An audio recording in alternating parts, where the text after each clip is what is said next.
झारखंड के नक्सल प्रभावित खूंटी जिले में 12 आदिवासी बच्चों सहित कई लोगों का धर्मांतरण कराए जाने का सनसनीखेज मामला सामने आया है। बावजूद खूंटी के एसडीओ ने शिकायत मिलने के कार्रवाई नहीं की, जिसके बाद राष्ट्रीय बाल संरक्षण आयोग ने स्वतः संज्ञान लिया है और खूंटी डीसी को 3 दिनों के अंदर जवाब देने के लिए नोटिस थमाया है। ये रिपोर्ट देखिए।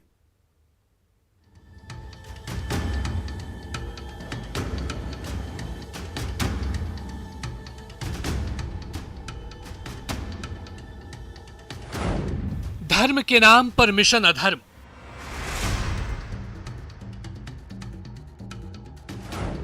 क्या चर्च कर रहा आदिवासियों का ब्रेन वॉश?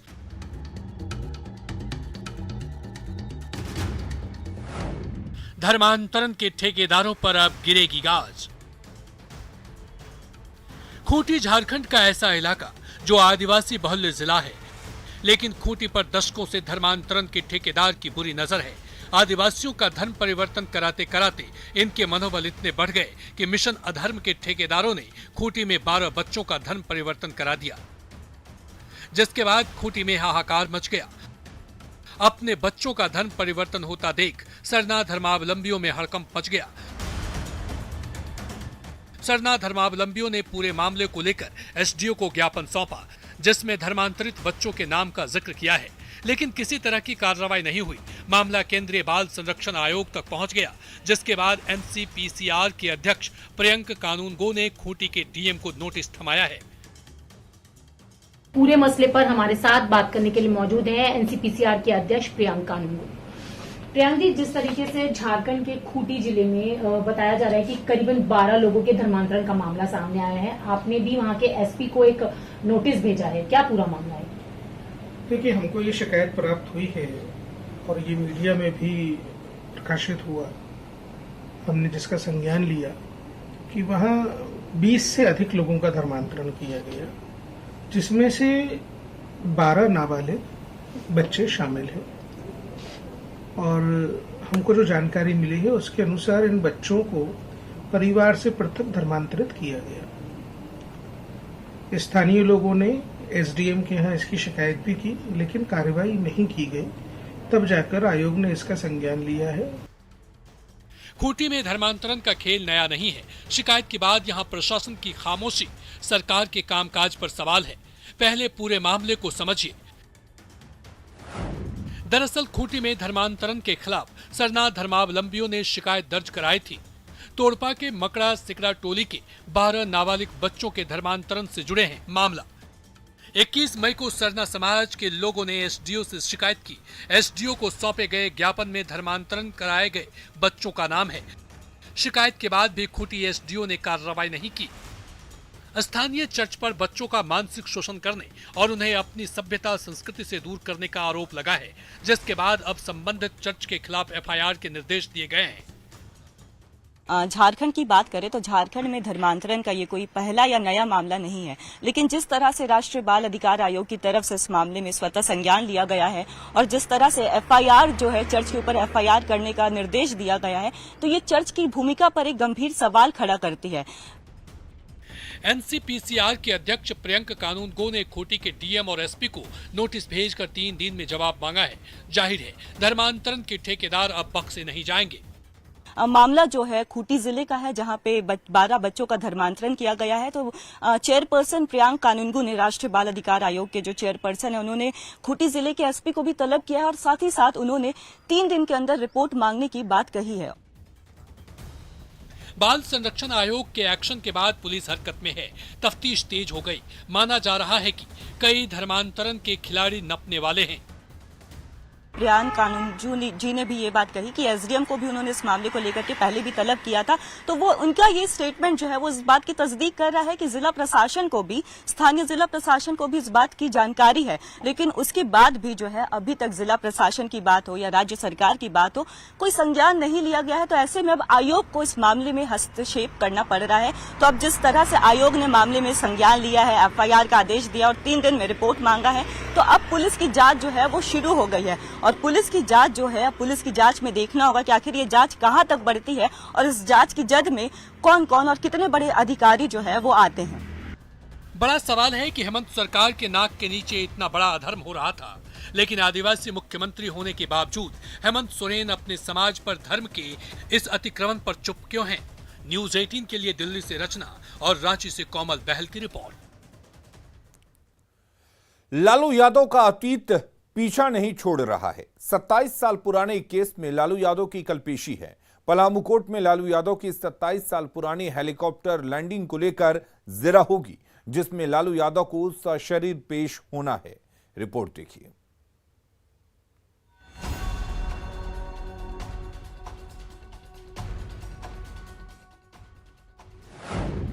बुधवार को लालू यादव का क्या होगा? पलामू कोर्ट में हाजिरी लगाएंगे लालू। 27 साल बाद हेलीकॉप्टर की लैंडिंग का हिसाब।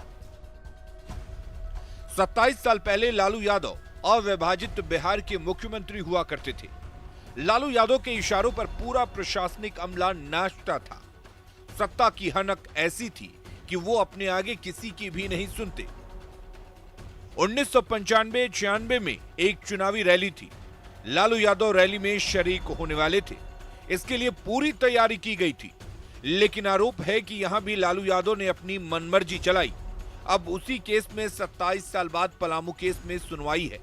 पहले पलामू कोर्ट में पेशी को समझिए। आरोप है कि लालू यादव ने मुख्यमंत्री रहते हुए एक चुनावी कार्यक्रम में अपने मन मुताबिक हेलीकॉप्टर की लैंडिंग कराई।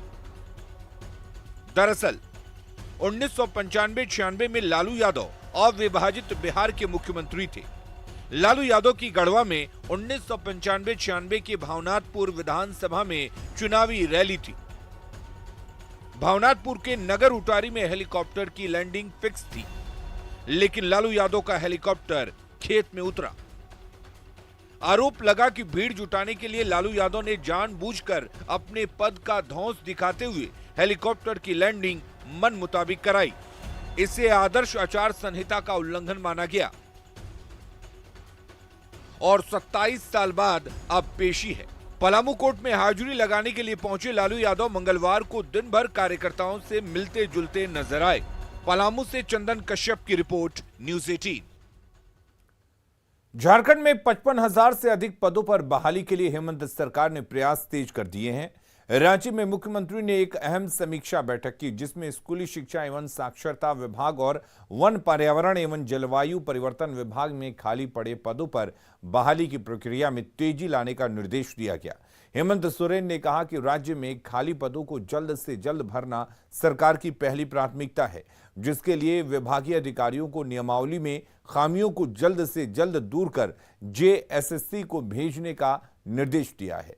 विभागवार खाली पदों की बात करें तो सबसे अधिक शिक्षा विभाग में 38,000 पद खाली हैं, जबकि गृह विभाग में 13,473 पद खाली हैं। वहीं वन विभाग में भी 4,051 पद खाली पड़े हैं। सीएम की समीक्षा बैठक में संबंधित सभी विभागों के अधिकारी मौजूद रहे।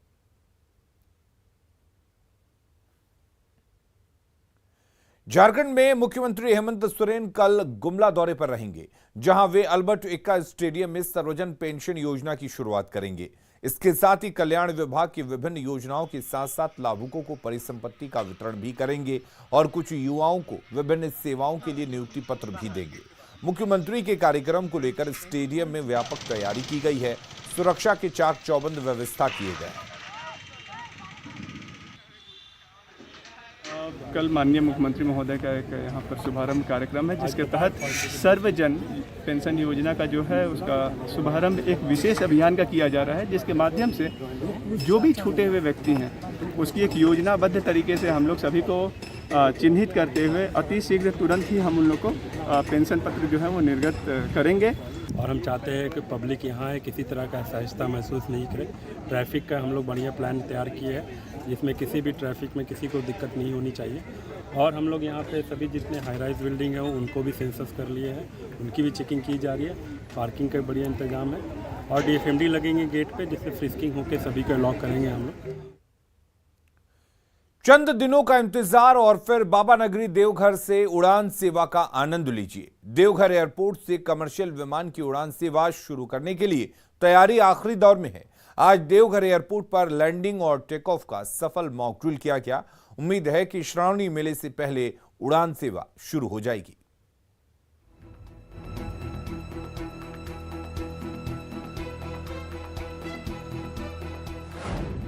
बाबा नगरी से उड़ान की तैयारी पूरी।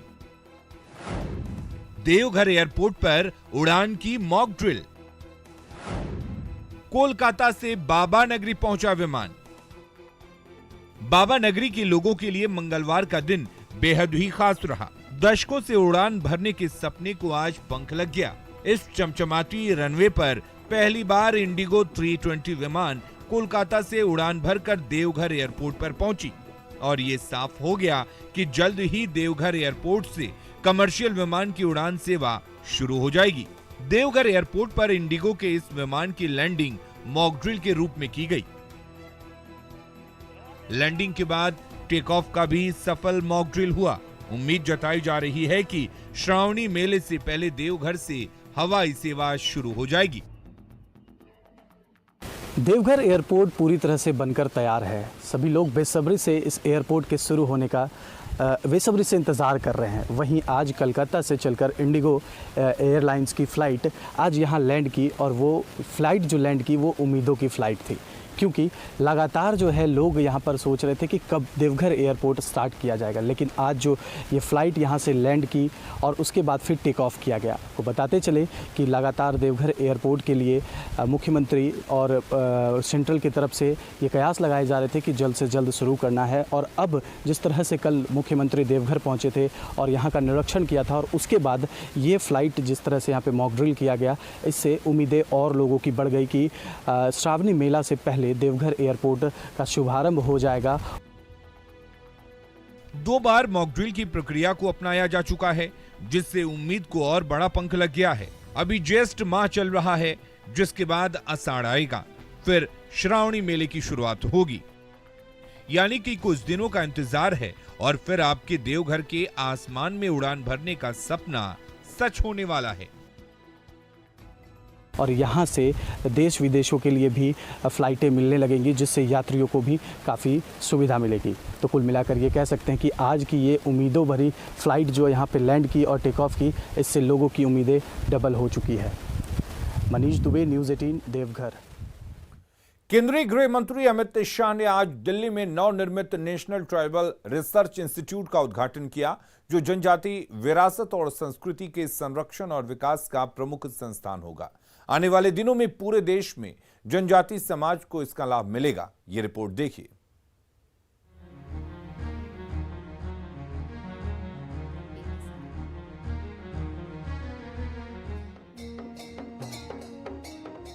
ये जश्न है नेशनल ट्राइबल रिसर्च इंस्टीट्यूट की सौगात मिलने का। जनजाति समाज के लिए मंगलवार का दिन बेहद खास रहा। केंद्रीय गृह मंत्री अमित शाह ने देश को राष्ट्रीय जनजातीय अनुसंधान संस्थान भवन की सौगात दी और इसके साथ ही ये तय हो गया कि अब दिल्ली में देश भर की जनजातियों के लिए एक संस्था विकास की नई लकीर खींचेगा। ये प्रधानमंत्री नरेंद्र मोदी के सपनों का संस्थान बना, जिसका नेतृत्व अर्जुन मुंडा कर रहे हैं।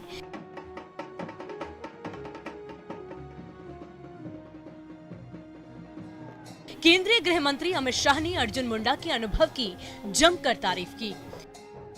नरेंद्र मोदी जी ने इसका बारीक न केवल आयोजन किया, डिटेल इसका मॉनिटरिंग कर कर इसको जमीन पर उतारा है।